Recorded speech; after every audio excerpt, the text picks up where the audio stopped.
তোমরা অনেকেই আমার শপিংয়ের ভিডিও দেখতে অনেক ভালোবাসো, তাই আজকে নিয়ে চলে এলাম নতুন একটা গুড মর্নিং। এই যে ভাই আমি বেরোচ্ছি, যাবো হচ্ছে একটা ফ্রিজ নিতে কলকাতায় এখন ফ্ল্যাটের জন্য। তো ঠান্ডার সময়ই নিচ্ছি, ভাই আর আমি এখন খুচলাতেই যাবো। তো চলো সেখানে। তারপরে ফাইনালি আমরা চলে গেছিলাম গড়িয়ারি, মানে আমরা যেখানে থাকি তার একদমই কাছে একটা গ্রেট ইস্টার্নে। কালেকশন খুবই ভালো লাগলো, তাই জন্যই উঠলাম। আর আমাদের তো সিঙ্গেল ডোর হলেই হবে, কারণ এখানে মেনলি কেউ খুব একটা থাকে না।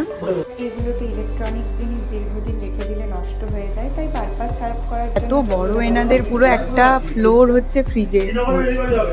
তো ফাইনালি আমাদের একটা পছন্দ হলো, আর ওনারাও বললেন আজকের মধ্যেই ডেলিভারি করিয়ে দেবেন, যদিও বা অনেক রিকোয়েস্টের পরে। গড়িয়ার এই গ্রেট ইস্টার্নে যিনারা ছিলেন আমাদেরকে হেল্প করার জন্য, ওনারা খুবই ভালো, খুবই হেল্পফুল, মানে কোনটা ভালো হবে খুব ভালো সাজেশান দিচ্ছিলেন। তো এবারে ফ্রিজের কেনাকাটাটা খুবই ভালো হয়েছে, আর ওনারা আমাদেরকে ওই দিনই ডেলিভারি করিয়ে দিয়েছে।